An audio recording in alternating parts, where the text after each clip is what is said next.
Assalamualaikum warahmatullahi wabarakatuh. Kenalkan, nama saya Muhammad Prihatin. Saya dari Prodi Ilmu Pemerintahan. Di sini saya akan mempresentasikan hasil materi saya dari bab 6 dengan judul TP Pajak dan Dampak Pemungutannya. Baiklah, langsung saja. Berbagai tipe pajak dan dampak pengenaannya, khususnya pada sektor usaha atau industri dan perusahaan. Dalam hal ini, tipe pajak yang dapat digolongkan ke dalam pajak langsung dan pajak tidak langsung, keterkaitannya dengan penerimaan negara, serta dampaknya terhadap kesejahteraan konsumen. Baiklah, yang pertama, pajak langsung dan pajak tidak langsung.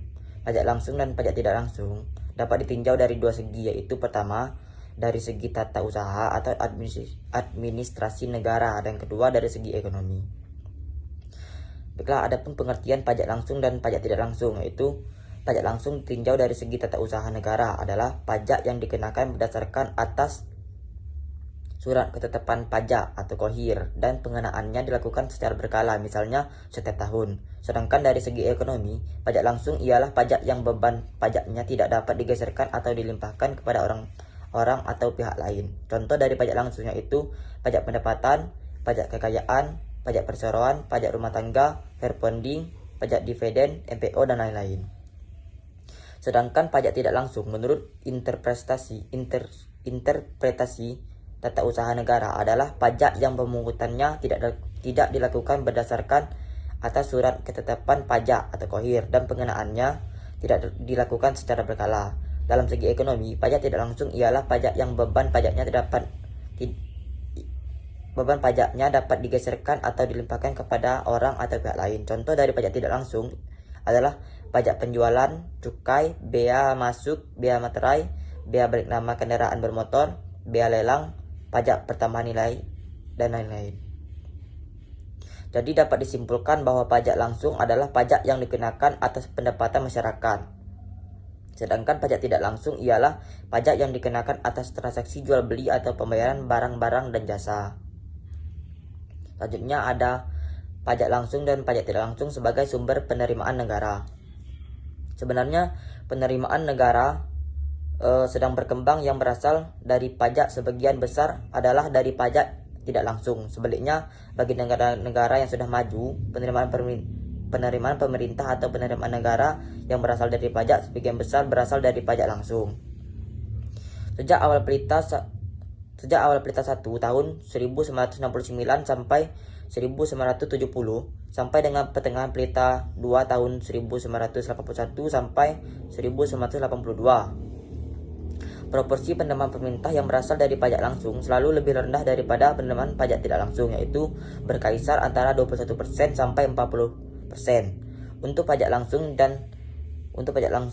dan antara 73% sampai 54% untuk pajak tidak langsung.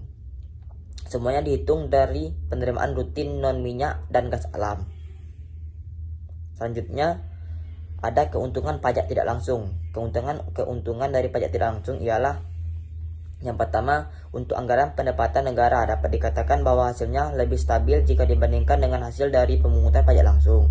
Kedua, orang-orang yang penghasilannya lebih kecil dan sukar untuk dikenai pajak pendapatan dapat diikutsertakan dalam pengumpulan dana yang dikehendaki oleh pemerintah. Selanjutnya ada biaya pemungutannya rendah. Selanjutnya ada teknik pemungutannya sederhana sehingga tidak menyulitkan administrasi pajak. Selanjutnya ada pajak-pajak tidak langsung sesuai dengan maksud dan tujuannya sebagai salah satu alat pengatur dapat dikendalikan oleh pemerintah dengan cepat dan relatif mudah. Adapun kekurangan pajak tidak langsung. Kekurangan dari pajak tidak langsung yaitu yang pertama, ada kurang memenuhi rasa keadilan karena tarifnya bersifat regresif dan tidak progresif. Selanjutnya ada sebagai pajak konsumen, kadang-kadang tidak dapat dijalankan secara baik. Selanjutnya ada sebagai alat untuk mendorong peningkatan produksi. Pajak tidak langsung sukar dapat dirasakan pengaruhnya secara langsung dan sektor-sektor produksi yang bersangkutan.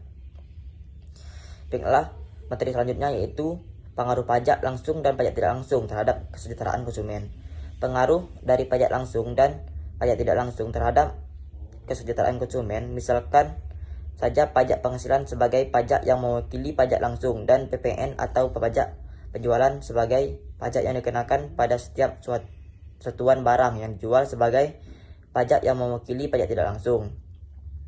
Pemerintah ingin meningkatkan penerimaannya dengan menarik pajak dan pemerintah mempunyai alternatif, apakah mengenakan pajak penghasilan atau PPN atau pajak penjualan untuk peningkatannya penerimaannya itu. Selanjutnya, ada dampak pajak terhadap harga pasar dan keuntungan produsen. Yang pertama, ada pasar persaingan sempurna, yaitu pajak penjualan per unit atau pajak spesifik. Masing-masing penjual atau produsen tidak akan dapat menaikkan harga barangnya atau menggeser beban pajak secara sendiri-sendiri. Harga baru akan dapat dinaikkan apabila para penjual bersama-sama berusaha menaikkan harga barang-barang yang dijualnya.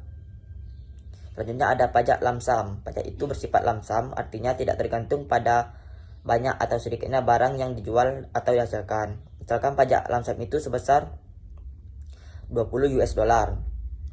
Dalam hal yang demikian ini, maka akan terlihat bahwa pajak itu hanya akan mempengaruhi besarnya biaya total dan bukan biaya-biaya variabel, sehingga tidak akan mempengaruhi besarnya biaya marginal, tetapi hanya biaya rata-rata saja. Selanjutnya ada pasar monopoli. Pasar monopoli hanya ada seorang penjual atau produsen tunggal, maka bentuk kurva permintaannya sama dengan kurva permintaan di dalam industri. Adapun bentuk kurva biaya sama untuk produsen dalam pasar persaingan sempurna maupun untuk pasar monopoli. Yang pertama ada pajak spesifik. Pajak yang bersifat spesifik ini kurva biaya rata-rata maupun kurva biaya marginal bergeser ke atas sebesar pajak per unit barang yang dijual atau dihasilkan. Yang kedua ada pajak lamsam. Pajak bersifat lamsam maka akan menambah biaya tetap, sehingga pengaruhnya terhadap kurva biaya marginal tidak ada dan hanya mempengaruhi sebesarnya biaya rata-rata, sehingga hanya menggeser kurva biaya rata-rata ke atas dari